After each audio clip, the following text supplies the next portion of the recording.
Alrighty, here we go again. I am Jake. Welcome to Ohio State. I appreciate you coming back for another quick video. This is the Fox Knives Core. So here's what we're gonna do with this though.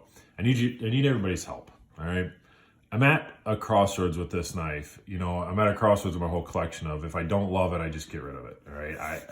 If I like it, it's okay. And maybe it'll stay for a little bit, but I really want to just have the knives that I absolutely love. And I got tagged a little while ago in a most carried knives. And it's like, well, wait a minute. If I've only got five, it was 5 most carried knives. So if I only carry those 5, why do I have anything other besides those 5? Well, that's sort of a joke because I'm a collector and I like knives, right? But there's a little bit of reality there. Like, well, why keep the ones that I really just are just sitting in the drawer? So this knife is on the chopping block for 2 reasons. So let's go over it. I'll talk about those 2 reasons. Maybe you guys, everybody out there, just help me decide, do I deal with those 2 issues that I like or that I want to change, or just part ways with this? It hits a lot of other boxes for me, checks a lot of boxes for me. Fox Knives Core, $130. And, you can still find that at quite a few places. There's different color combinations. It's available on several different sites. They also have the baby core, which is about 1 inch shorter, and they clip the tip on it. Maybe you like that one a little bit better. Those are available as well, even in a premium version now. So $130. Overall length, you got 7.5 inches, which is really good. It's about as short as I care to go. That way I know I can hold on to it in a couple different ways, and it's a little comfortable, a little pinch grip, still comfortable there as well. 4.75 ounces overall. They did some weight relief inside of here. Otherwise, we'd probably be over that 5 ounce mark. 5 ounces seems to be where we make more of a cutoff to where it's a hard work knife or a heavier user or something to that effect. That 5 ounce mark seems to kind of be where that tolerance sits. So below 5 ounces, still considered kind of a, EDC everyday type of a knife. N690 on the blade. And we'll hold that up too. There you can see it's Jesper Voxnäs. He is one of my favorite designers, so that's another reason why I like this knife. N690 made in Italy. Voxnäs seems to do just I don't know, I like all of his ergonomics. I think I always say he's kind of the king of ergonomics, but he just hits a lot of marks for me that he makes a little larger blade, like deeper belly blade. His oval that he puts onto all of his knives, or most of them rather, I enjoy that as well. So, there's that. N690s you've seen for the blade steel, hit or miss for $130. It's always hard to even talk about blade steel anymore because we have companies that are coming out with blade steel, S30 that's, under $100. So, it is what it is. I like N690. I don't have a problem in it. Handle material is just FRN. That's kind of one of the issues I have a little bit with it. This pattern that they put on there is really cool. I thought it was a little deeper by the pictures. You can get your fingernail, it'll clip your fingernail, but just barely. So the rest of this is really slick. You can kind of feel that pattern more back here where it's a little more dense, but up here it is just a little bit slick. So, I would have rather seen texturing than that pattern, but, I'm okay with that. Again, because your hand does lock in nicely, so I think that's all right.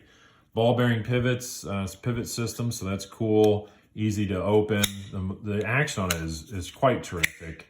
Is it a fall shut? It's a little more of a shake shut, although I've not opened this up, put any oil in it at all, so I probably could get it to where it would just fall shut.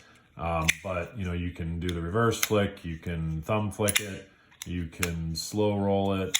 All those are fine. You can use the flipper tab as well. So there's that. Everything works fine as far as the deployment goes. Wire pocket clip, as you guys seen, and I think that's cool. It doesn't taper down like I like, but because it's a wire clip, it really just melts in your hand, and I don't feel it at all. I think wire clips are always kind of a nice option. They don't 100% look the greatest, but I also like the fact that it's on the opposite side of that, meaning it's really unobtrusive. This slides in your pocket. It's quite, discreet. That's all that's hanging out of your pocket, and it's very, very deep carry right up to the edge, so that's cool. And again, you just don't feel anything. Everything's rounded off, so it lends itself nicely to a lot of different things. A little bit of a backspacer there. Got some jimping on that backspacer again to help out with that traction. Sort of, maybe it is overcoming that these are so slick. They put that inside of there. So yeah, you can feel that guy if I really bite down. Yeah, it leaves a little mark back there. So it works. It works quite well. I think I like that as well. So overall positive things, am I right?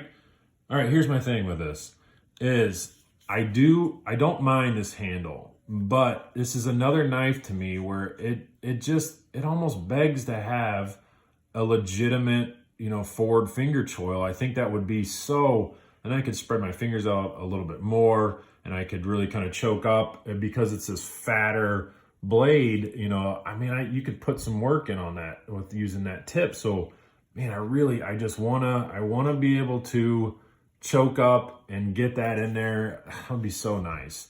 There's a lot of companies or designers or whatever where they do this where it's sort of in between, right? It's an oversized sharpening choil or an undersized finger choil. I don't know. I mean, no one's going to use that safely other than this kind of weird trigger style, I guess, that we've all talked about, but it's not really comfortable. So that's mark number one, is that, I mean, I don't know if I notch out, say, that much of it or something where it's a legitimate, maybe it brings it forward like that or something, where it's more of a legitimate finger choil, then that would help out a lot. I would feel a lot more, just locked into this knife. So that's step one. Do I get rid of that? Well, enlarge this to make it a full size finger choil. Step two is this flipper tab. For the action on it, it works, but you really gotta kickstart that thing. I mean, you can easily fail it, and you can see that's your standard flick. I think of it, motocross days, if you're trying to race a 1990 four-stroke, I mean, you had to get it, you know what I mean? You had to really kickstart that thing, and it had some compression to pop back. And that's the way this is. There's no jimping on it, and it's angled down. So, you kind of float off of it, but it's very, very easy there. I mean, that's a standard flick. That's very easy to fail. And take it or leave it. I don't, if you really want to kickstart it every time, that's fine. I know a lot of people like flipper tabs, but because you can use it this way, you can slow roll it, and it's a perfect size. I can just do the reverse flick using my, first finger here, pointer finger, whatever that's really called. Index finger, is that what that's called? Anyways, because you can do that, I think this flipper tab is just sort of in the way. This finger well right here is deep, really deep. So I don't think it needs to have this guard. If I did that, I would feel fine. Plus, I would also have that extra finger choil up front, to kind of hold it like that. And it's like, man, that would be really, really nice. And yes, as you guys know, I like to have a clean silhouette. So that looks really cool. Now it looks awesome. I mean, if it just didn't have it, and there's plenty of meat on there left to hit that stop bar right back there as well. So that's not an issue, and at worst case, if I made it flush back here, when you rolled it, I think measuring it right, it would end up being flush up here as well. Yeah, I would obviously lose the coating, lose the coating right there. So that would all be uncoated. And, I don't know, I maybe could do a couple of things there to get that coating back somehow. So I don't know, that's where I'm at. I really like this knife, but I don't love it. And I only want to keep the knives that I really love. So what do you think I should do? We'll lay out some comparisons here, and you talk amongst yourselves. This is the steel wheel cut jack, full-size cut jack. Cut jack's actually a little bigger. I thought it would be a little closer than that, but it's just a little bit longer. I'll put a tenacious out. As you guys know, I kind of try to find some form of a different tenacious or whatever. Again, thumb slot opening. There, that lines up pretty nicely. These guys off to the side. My favorite Spyderco's, Native 5. Honestly, I think I try to find a version of this, really. I don't know, I love that knife. Here's a PM2, quite a bit smaller than that. PM2 is a big knife.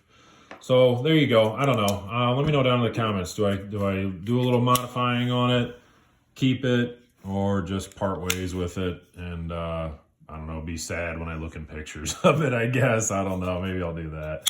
Who knows? All right, guys, that's enough talking about this guy. It's the Fox Knives Core. By all means, go check it out. It's still available on several different websites. Please, of all things, enjoy your day. Go out and, enjoy the weather. Hopefully it's nice where you guys are at as well. It's so beautiful in Ohio right now. We're getting up to that 50-degree mark, which honestly, about 40 degrees is warm for me. 50 degrees is nice. And, 60 degrees, that's about it. So, all right, everybody, take care. Go out and promote some positivity. Enjoy your day.